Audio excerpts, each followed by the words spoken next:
कांग्रेस को हुआ क्रेडिट चोरी वाला महारोग। अपने टाइम करते रहे घोटाले, अब हो रहा पेट में दर्द। महिला आरक्षण पर परेशान हुए कांग्रेसी पीट रहे माथा। सोनिया ने कहा, ये तो हमने पहले ही कर दिया था। सदन छोड़कर क्यों भागे राहुल गांधी? मोटा भाई ने लगा दी अधीर रंजन की क्लास, कहा कि सबूत दो। मोदी सरकार ने ऐतिहासिक फैसला ले लिया।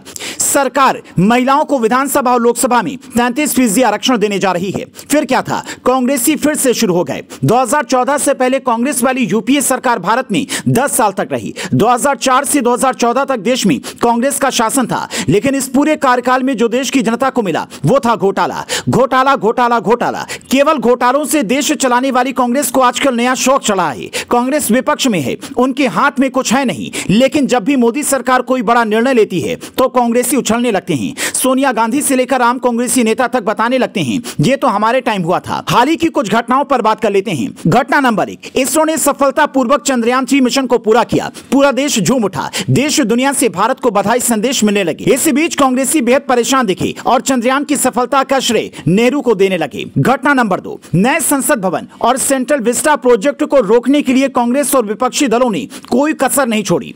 इन विरोधी दलों ने सुप्रीम कोर्ट तक का दरवाजा खटखटाया ताकि इस पर रोक लग जाए, क्योंकि उनको लगता था कि मोदी इसका क्रेडिट ले लेगा। लेकिन आज उसी नए संसद में अपने पहले भाषण में कांग्रेस के अधीर रंजन ने कहा, नए संसद का आइडिया कांग्रेस नेत्री मीरा कुमारी जी का था। घटना नंबर 3, सरकार महिला आरक्षण बिल लेकर आ गई। महिलाओं को 33% आरक्षण विधानसभा और लोकसभा में मिलेगा। सोनिया गांधी से जब सवाल हुआ तो उन्होंने कहा, यह अपना बिल है। पूरी कांग्रेस पार्टी सोशल मीडिया पर बताने लग गई कि महिला आरक्षण सोनिया जी की देन है। कांग्रेस पार्टी इस देश की जनता को बेवकूफ समझती है। जो बात आंखों के सामने हो रही है उसमें भी ये झूठ बोलकर बस क्रेडिट खाना चाहते हैं।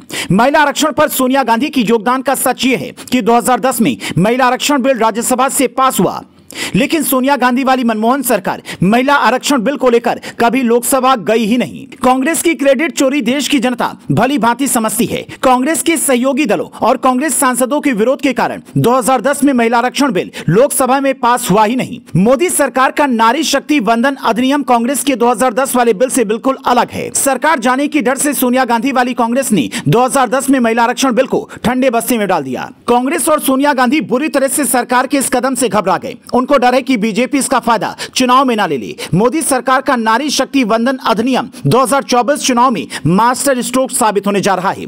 जब भारतीय सेना ने पाकिस्तान में घुसकर मारा तो भी कांग्रेसी चिल्लाए थे। ऐसे सर्जिकल स्ट्राइक मनमोहन सरकार में भी खूब हुई। कांग्रेस पार्टी को दरअसल मोदी सरकार ने 2014 के बाद से ऐसे काम करके दिखाए, जिससे जनता यह समझ गई कि 2010 से 2014 के बीच जनता के साथ उस वक्त की सरकार ने क्या किया। जनता यह समझ रही है कि यह बात कांग्रेस भी खूब समझ रही है। इसीलिए देश की जनता को भ्रम में डालने के लिए वो ये बताते रहते हैं कि उन्होंने भी ऐसा ही काम किया था। मोदी अमेरिका गए। अमेरिका के स्टेट विजिट में मोदी का जैसा सत्कार हुआ वैसा सत्कार अमेरिका के इतिहास में किसी दूसरे राष्ट्र के अध्यक्ष का नहीं हुआ। वो तस्वीरें देख कांग्रेस इतने विचलित हुए कि वो नेहरू की अमेरिका विजिट की तस्वीर शेयर करने लगे। कांग्रेस को बस ये समझना है कि परिवार और घोटालों से आगे पिछले 60 साल में अगर ईमानदारी से काम किया होता तो दूसरे काम को अपना बोलने और झूठ बोलने की जरूरत नहीं होती। वो दिन भी दूर नहीं जब कांग्रेस पार्टी राम मंदिर का क्रेडिट भी लेगी और देश में यह कहने की हिमाकत कर लेगी कि राम मंदिर का ताला तो हमने खुलवाया था।